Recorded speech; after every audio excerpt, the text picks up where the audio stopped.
President John F. Kennedy left Fort Worth for the short flight to Dallas after a morning appearance. The Texas trip mixed politics, party unity, and public visibility. In Dallas, the motorcade route had been published in advance so crowds could see the president. That ordinary security trade-off matters. A slow open car would pass beneath tall buildings and through a plaza with several sight lines. Nothing in the official record shows the president or his party understood the route as the final 90 minutes of his life.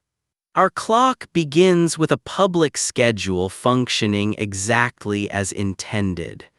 Air Force One landed at Love Field at about 11:38. Kennedy and First Lady Jacqueline Kennedy greeted people along the fence before entering the presidential limousine. Texas Governor John Connally and his wife Nellie rode in the same open car. Secret Service vehicles, press cars, and local police completed the procession. The crowd was large and friendly. At this point, security reports had not produced a specific warning about Dealey Plaza or the Texas School Book Depository. The motorcade departed at about 11:52 for a planned luncheon at the Trade Mart. Lee Harvey Oswald worked at the Texas School Book Depository, overlooking the motorcade's final downtown turn. Witness accounts and physical evidence later placed him in the building that morning. A paper bag, rifle, and cartridge cases became central evidence, but those items were reconstructed after the shooting, not recognized in real time. The Warren Commission concluded that Oswald brought a rifle into the building and prepared a sixth-floor position. This film reports that official finding as a finding, while keeping later disputes separate from the confirmed clock. The presidential limousine left Love Field shortly before noon. Its route moved through residential streets and then into central Dallas, where crowds narrowed around the procession. The open top made Kennedy visible. It also left him exposed. Protective agents monitored windows, intersections, and people at street level, but no system could continuously control every elevated opening along a public route.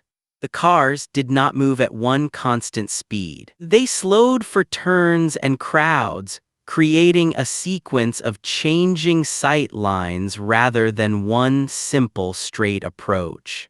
By about 12:15, the motorcade was moving through dense downtown crowds. Kennedy repeatedly turned toward spectators on both sides. Police motorcycles rode near the limousine while follow-up agents stood on running boards behind it. The apparent normality is important. No confirmed shot, alarm, or direct threat had yet changed the plan. Radio channels carried routine motorcade coordination. The route still had to make two sharp turns before reaching the Stemmons Freeway. First onto Houston Street and then left onto Elm Street beneath the depository windows. Workers had been moving book cartons on the 6th floor. After the assassination, investigators found a southeast corner arrangement of boxes, 3 spent cartridge cases, and a rifle elsewhere on the floor. The Warren Commission treated this evidence, eyewitness observations, and firearms analysis as the firing position used by Oswald. Exactly when every box was placed cannot be timed minute by minute. The secure point is narrower, before the motorcade arrived. An elevated position existed above the final turn, and nobody on the street had identified it as an active threat. The limousine entered Dealey Plaza and traveled north on Houston Street toward the depository. The building rose directly ahead before the car turned left onto Elm.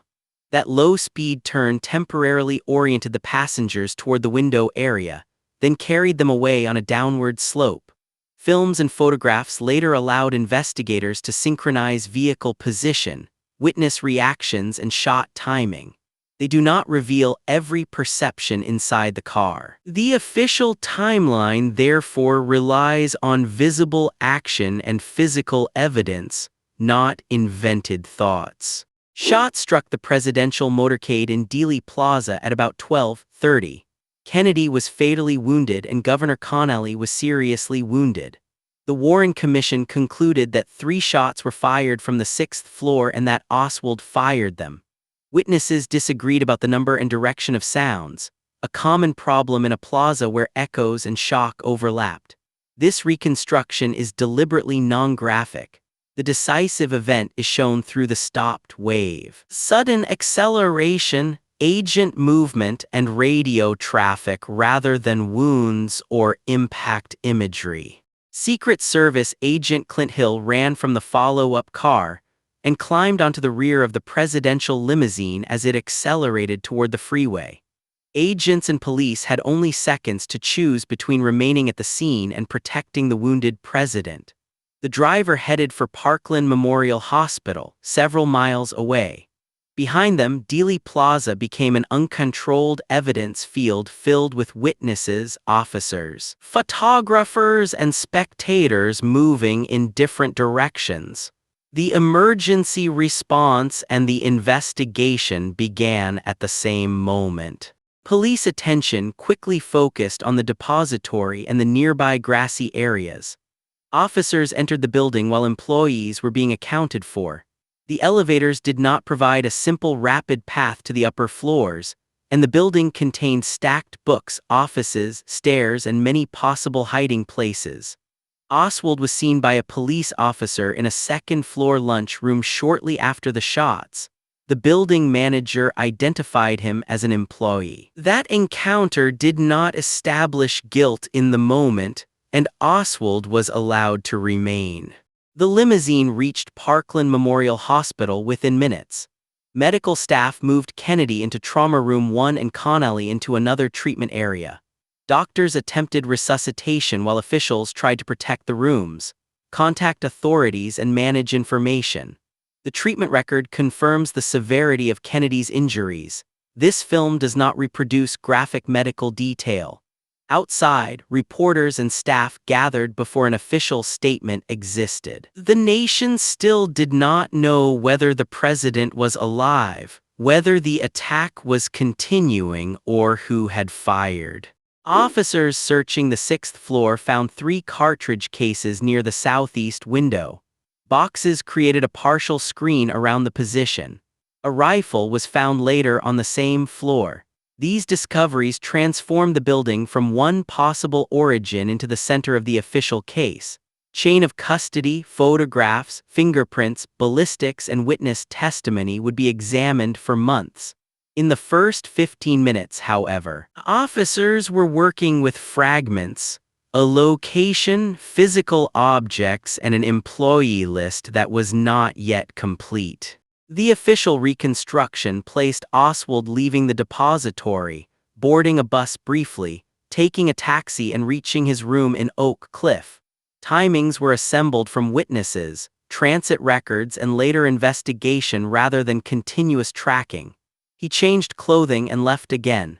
Police broadcasts meanwhile circulated a general description of a suspect based on witness information. The description was not a unique identification, but it gave patrol officers a reason to stop someone who appeared to match it. Doctors pronounced President Kennedy dead at 1:00 p.m. Officials delayed the public announcement while federal authorities, the family, and the vice president's security detail coordinated. Lyndon Johnson remained protected inside the hospital because no one could yet know whether the shooting was an isolated attack. The constitutional transfer of power had become urgent, but the immediate public record still contained uncertainty. At this exact minute, Dallas police were searching for a rifleman, and Oswald was several miles from Dealey Plaza. Dallas police officer J.D. Tippit stopped Oswald in Oak Cliff at about 1:15. Witnesses reported a brief interaction followed by gunfire that killed Tippit. The Warren Commission concluded that Oswald shot him. Cartridge cases, witness identifications, and the revolver later taken from Oswald formed the official evidence. Tippit's killing changed the search. Police were no longer looking only for a possible presidential assassin but for an armed suspect believed to have killed an officer minutes earlier. After moving through nearby streets and a shoe store frontage, Oswald entered the Texas Theater without buying a ticket. A theater employee was alerted and police were called. Officers converged on the dark auditorium while the film continued. The suspect did not arrive under his own name, and the theater staff did not know his connection to Dealey Plaza. Their report was about suspicious entry during an intense neighborhood manhunt. That small observation closed the geographic gap police had been trying to solve. Police located Oswald among the seats. A struggle followed and officers took a revolver from him. He was arrested at about 1:50 p.m., roughly 80 minutes after the assassination. At that moment, police could connect him to Tippett's killing and his employment at the depository, but the complete presidential assassination case had not yet been assembled. Oswald denied involvement during later questioning. He was murdered by Jack Ruby 2 days later, preventing a criminal trial that could have tested the evidence in court. White House Acting Press Secretary Malcolm Kilduff announced that Kennedy had died. Television and radio networks interrupted programming as the verified statement replaced rumor. The announcement came after the official time of death because medical, family, and security decisions had to converge. Air Force One would soon carry Kennedy's body and Lyndon Johnson back to Washington, with Johnson taking the oath before departure. The public clock had caught up to a constitutional reality established inside the hospital. The Warren Commission concluded in 1964 that Oswald fired the shots and acted alone. The House Select Committee in 1979 also concluded that Oswald fired the shots, but stated that Kennedy was probably assassinated as the result of a conspiracy, relying partly on acoustic analysis. Later technical reviews challenged that acoustic basis. No official record permits this film to turn a probability or disputed signal into a named hidden plot. The honest ending is narrower. The documented 90-minute sequence is strong, while arguments about additional participation remain unresolved and must stay labeled as such.